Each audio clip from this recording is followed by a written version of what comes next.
Nous vous présentons aujourd'hui notre travail final sur Kubernetes. Ce travail est présenté par Camille Gauthier-Chung et Larissa Guignard. Contenu de la présentation. Le présent projet vise à donner un aperçu des possibilités offertes par la technologie Kubernetes. Pour ce faire, nous vous présenterons une démonstration de l'utilisation de cette technologie via le déploiement orchestré de deux pods. Le premier pod contenant le service Nginx et le second pod contenant le service MongoDB, une base de données. Cependant, avant de commencer la démo, il est important de parler de quelques concepts clés liés à Kubernetes. Nous verrons donc en premier lieu la définition et les prérequis à l'installation de Kubernetes, les limitations de Kubernetes et finalement le jargon à savoir. Qu'est-ce que Kubernetes? Kubernetes est un système open source conçu par Google qui a été ensuite offert à la Cloud Native Computing Foundation, un projet de la fondation Linux visant à faire progresser la technologie des conteneurs. La première version de Kubernetes, Kubernetes 1.0, est sortie le 21 juillet 2015. Kubernetes offre une plateforme pour automatiser le déploiement, la montée en charge et la mise en œuvre de conteneurs d'applications sur des clusters de serveurs. Tout comme Docker, il utilise des technologies de conteneurisation et il est souvent utilisé en conjonction avec ce dernier. Kubernetes agit comme un complément de Docker, auquel il ajoute l'orchestration et la gestion de clusters de conteneurs. En somme, Docker est une plateforme de conteneurisation et Kubernetes est un orchestrateur de conteneurs pour les plateformes de conteneurs telles que Docker. Les conteneurs sont avantageux par rapport à la virtualisation traditionnelle car ils permettent de résoudre les problèmes de portabilité.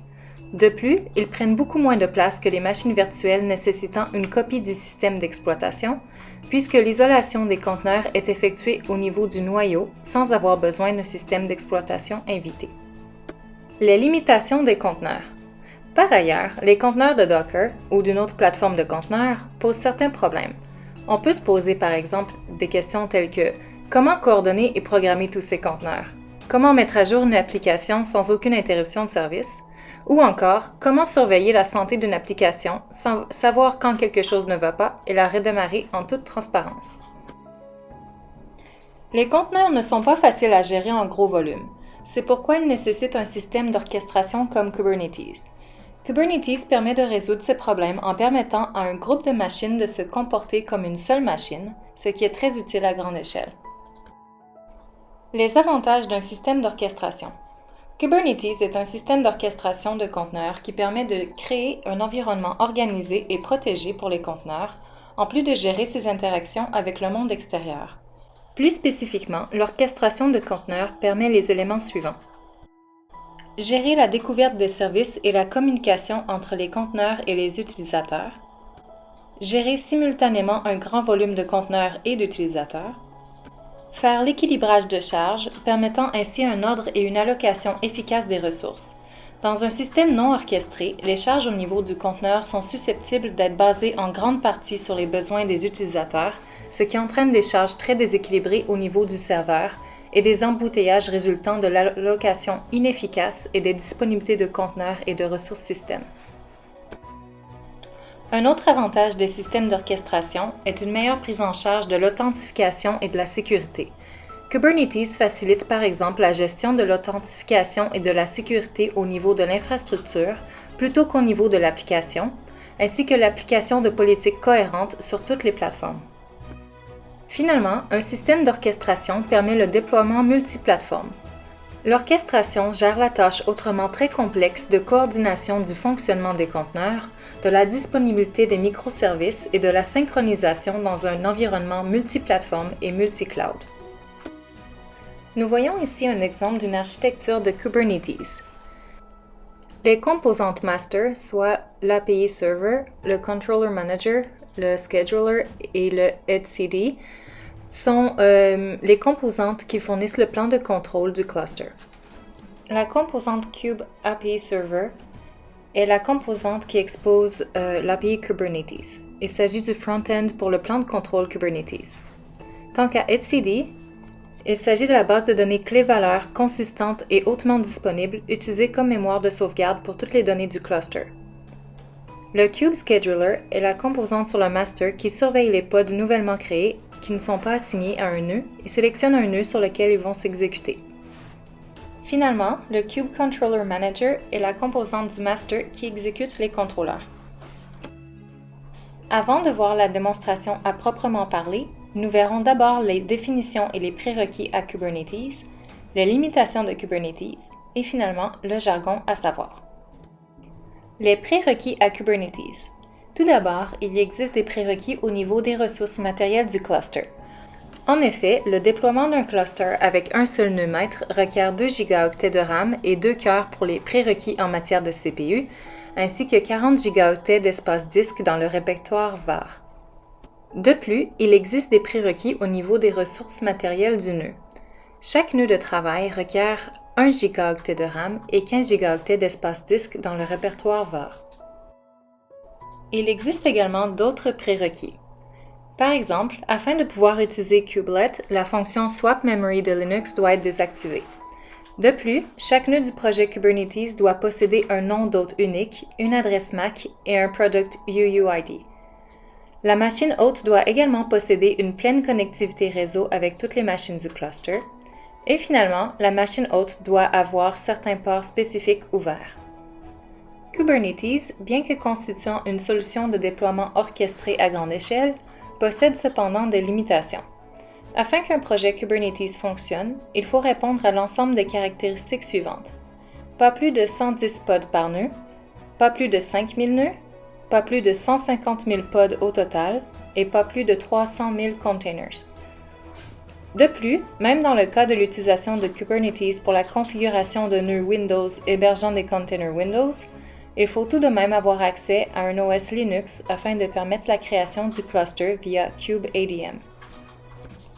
Le jargon. Docker est une plateforme permettant de lancer certaines applications dans des conteneurs logiciels. C'est un outil qui peut impacter une application et ses dépendances dans un conteneur isolé qui pourra être exécuté sur n'importe quel serveur. Les images. Une image Docker est un fichier utilisé pour exécuter du code dans un conteneur Docker. Les images Docker agissent comme un ensemble d'instructions pour créer un conteneur Docker, comme un modèle. Les images Docker servent également de point de départ lors de l'utilisation de Docker. Une image est comparable à un instantané dans les environnements de machines virtuelles. Docker est utilisé pour créer, exécuter et déployer des applications dans des conteneurs. Une image Docker contient du code d'application, des bibliothèques, des outils, des dépendances et d'autres fichiers nécessaires pour faire fonctionner une application. Les pods. Les pods sont les plus petites unités informatiques déployables que l'on peut créer et gérer dans Kubernetes.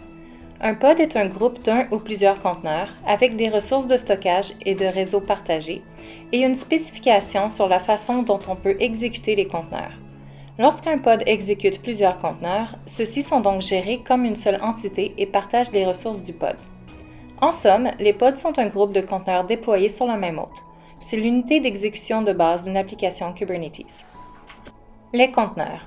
Un conteneur est une technologie qui permet d'assembler et d'isoler des applications avec leur environnement d'exécution complet, c'est-à-dire tous les fichiers nécessaires à leur exécution. On peut créer une image Docker et la mettre dans un registre avant de la référencer depuis un pod Kubernetes. La propriété image d'un conteneur utilise la même syntaxe que la commande Docker. En somme, un conteneur est une instance exécutable d'une image. Le maître.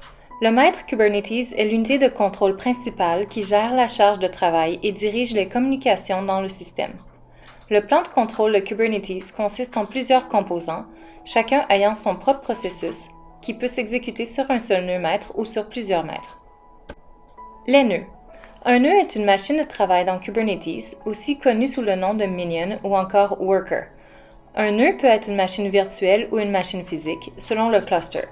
Chaque nœud contient les services nécessaires à l'exécution de pod et est géré par les composants du maître. Un nœud représente donc une seule machine dans le cluster. Le cluster. Lorsqu'on déploie Kubernetes, on obtient un cluster. Un cluster Kubernetes se compose d'un ensemble de machines de travail, appelées nœuds, qui exécutent des applications conteneurisées. Chaque cluster a au moins un nœud worker. Le plan de contrôle gère les nœuds worker et les pods du cluster.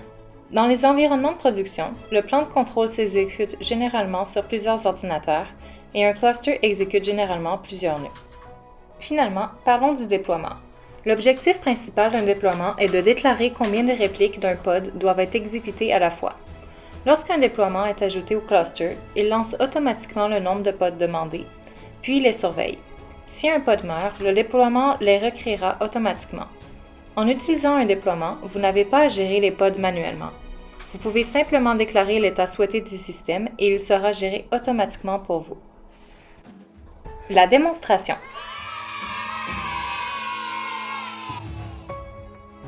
Nous présentons ici un tutoriel étape par étape permettant le déploiement orchestré de 2 pods ayant chacun un service, soit Nginx et MongoDB. Configuration d'un cluster Kubernetes avec kubeadm. Nous allons utiliser l'outil kubeadm pour configurer le cluster. kubeadm est un outil conçu pour fournir kubeadm init qui assemble un nœud control plane et kubeadm join qui initialise un nœud de travail Kubernetes et le joint au cluster afin de créer des clusters Kubernetes. kubeadm aide à démarrer un cluster Kubernetes minimum, viable et conforme aux meilleures pratiques. Avant même de commencer l'installation, il est préférable de changer les noms d'hôtes FQDN sur chaque nœud. Il est également plus facile de se connecter par SSH avec Moba Extern. De plus, il faut s'assurer que nous avons un UUID unique, surtout car il s'agit de clones. Si les 2 autres ont le même UUID, le cluster Kubernetes ne pourra pas démarrer. On peut voir ici que nous avons bien des UUID différents. Sur le master et sur le nœud 1, nous allons désactiver le pare-feu et le swap. Toujours sur le master et sur le nœud 1, il faut ensuite mettre à jour les paramètres sysctl pour la mise en réseau Kubernetes. Pour installer Docker sur les 2 nœuds, on peut faire les commandes suivantes.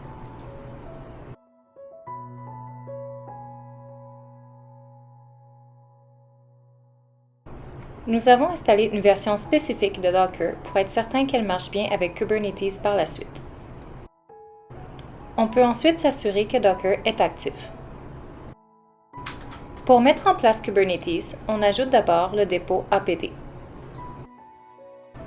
Enfin, on peut installer les composants de Kubernetes, soit kubeadm, un outil qui aide à démarrer un cluster Kubernetes, kubelet, l'agent de nœud principal qui s'exécute sur chaque nœud, et kubectl, l'outil de ligne de commande permettant de contrôler les clusters Kubernetes.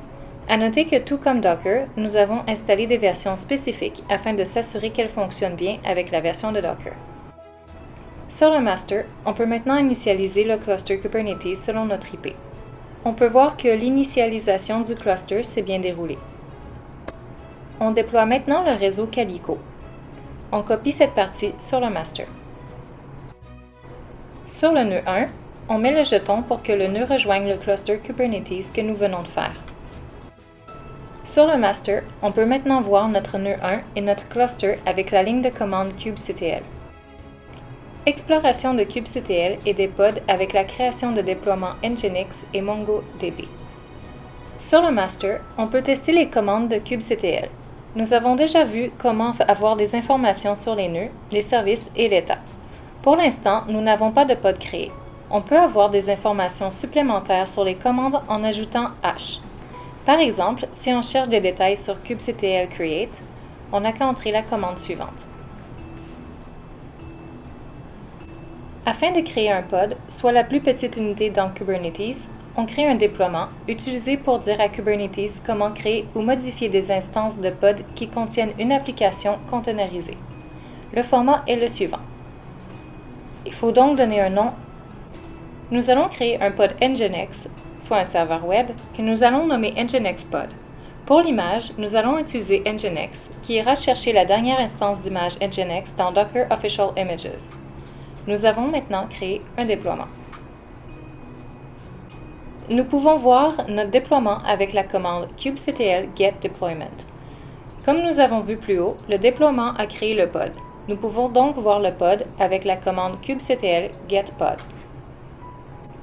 On peut également voir que Kubernetes crée automatiquement un replica set qui s'occupe de gérer les répliques d'un pod. Nous n'avons ici qu'une réplique, mais nous aurions pu en mettre plusieurs lors de la création du déploiement. Nous pouvons également éditer le déploiement avec cette commande. Cette commande nous permettra de voir le fichier de configuration qui a été généré automatiquement lors de la création du déploiement avec des valeurs par défaut. On peut changer des valeurs selon nos besoins. Par exemple, on peut voir l'image Nginx. On pourrait ajouter une version spécifique dans ce fichier en ajoutant les informations suivantes. Dans ce cas, nous aurons deux pods, l'ancien qui ne sera plus en fonction et le nouveau avec les changements. Une autre commande très utile à connaître, surtout si on rencontre des problèmes, est kubectl logs avec le nom du pod. Par exemple, ici, il faut récupérer le nom du pod avec le hash. Donc ici, nginxpod suivi de son appellation. Maintenant, nous allons créer un autre déploiement et donc un second pod MongoDB, soit une base de données orientée sur les documents. Nous utilisons le même format de commande que tout à l'heure. Nous avons maintenant deux pods. Une autre façon d'avoir des informations sur les pods est d'utiliser la commande suivante, soit kubectl describe_pod suivi du nom du pod. Nous pouvons voir que nos deux pods sont maintenant en fonction. Maintenant, si nous voulions par exemple avoir accès au terminal du conteneur MongoDB, nous pouvons faire la commande suivante. Nous sommes donc à l'intérieur du conteneur MongoDB. On peut alors exécuter des commandes directement dans le conteneur, par exemple, pour voir des fichiers. Une autre commande très utile à savoir dans kubectl est celle pour supprimer les déploiements. En supprimant le déploiement, on supprimera tout ce qui est en dessous, soit le pod et les répliques.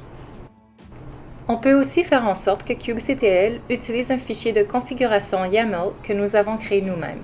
On peut alors utiliser la commande suivante. Par exemple, on peut créer un fichier YAML pour configurer un déploiement Nginx. Voici un aperçu du fichier de configuration YAML. Puis, on applique le tout pour créer le déploiement. On peut voir qu'il est bien créé et donc que le pod et le replica set sont également créés.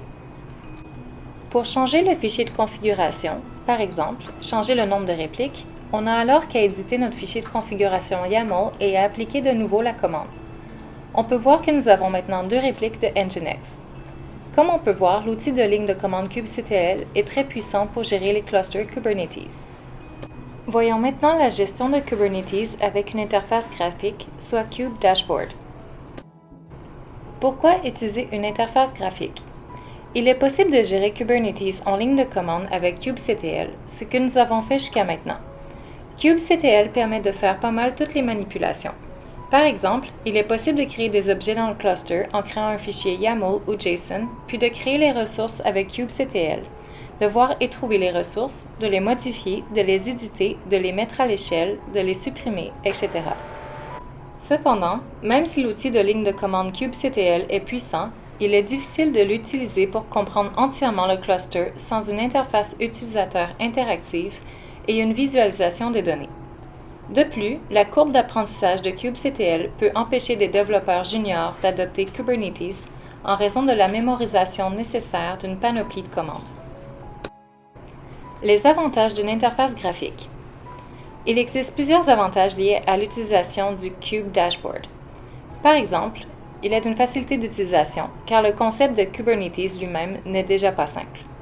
De plus, il y a une prise en charge multiplateforme et des métriques du cluster via Prometheus Stats, ainsi que des CRD, soit les définitions de ressources personnalisées. Le dashboard nous permet également de visualiser et de modifier des fichiers YAML. Et finalement, nous pouvons avoir accès à un affichage du journal du pod et de l'exécution de la commande. Le choix d'une interface graphique.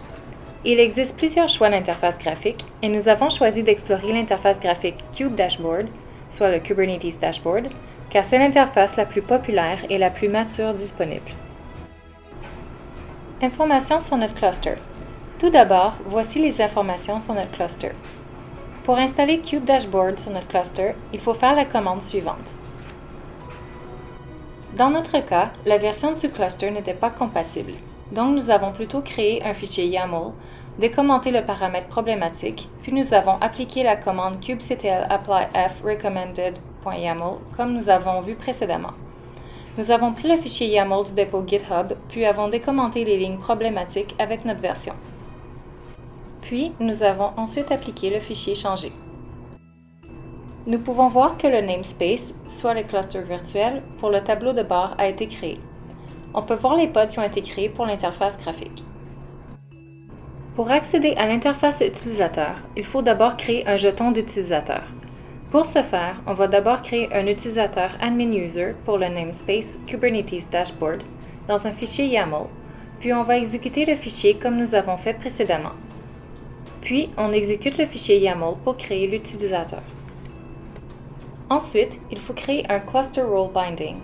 Puisque nous avons utilisé KubeADM pour créer le cluster, l'administrateur de cluster role existe déjà dans le cluster. Nous pouvons l'utiliser et créer uniquement un cluster role binding pour notre service account. On exécute le fichier YAML. Par la suite, on peut trouver le jeton que nous pouvons utiliser pour se connecter avec la commande suivante. On obtient dès lors notre jeton. On peut accéder au tableau de bord à l'aide de l'outil en ligne de commande kubectl en exécutant la commande suivante, soit kubectl proxy. kubectl mettra le tableau de bord à disposition à l'adresse suivante. On se rend à la page, puis on peut copier notre jeton sur l'écran de connexion. Et voilà, on accède à l'interface graphique Kubernetes Dashboard, où on peut voir nos déploiements MongoDB et Nginx faits précédemment. On peut voir que nous avons bien nos 2 répliques, donc 2 pods, pour Nginx. On peut voir que l'on a bien nos 2 déploiements Nginx et MongoDB, et enfin que l'on a bien 3 pods, 2 pour Nginx en réplique et 1 pour MongoDB. Nous aurions pu faire toutes les manipulations précédentes directement sur l'interface graphique pour plus de simplicité. Voyons maintenant un aperçu de quelques fonctionnalités du dashboard. Sur la page d'accueil du tableau de bord, on peut avoir plus d'informations sur les déploiements, les pods et les conteneurs. Pour modifier celle-ci, il suffit de cliquer sur les 3 points. Si on clique sur Éditer, on a accès au fichier YAML que l'on peut ensuite changer facilement. Par exemple, on peut encore changer le nombre de déploiements Nginx de 2 à 3. On voit ensuite qu'il a créé le nouveau déploiement. Voici un autre exemple. On a également facilement accès aux informations sur notre cluster et on peut par exemple voir nos 2 nœuds. Et voilà! En résumé, nous avons vu tout au long de ce cours les immenses possibilités offertes par les technologies d'orchestration de conteneurs telles que Kubernetes. Il est clair de par leur légèreté en termes de ressources, de par leur forte puissance et de par leur grande adaptabilité en termes de taille de déploiement et de mise à l'échelle, que ce type de technologie est sans nul doute un atout important, voire même peut-être le futur successeur, des technologies de virtualisation utilisées actuellement. En sachant dorénavant plus quant à cette technologie, nous sommes maintenant fin prêts à apporter avec nous ce savoir dans le cadre d'un emploi futur. Et qui sait, peut-être verrons même un jour à son implémentation.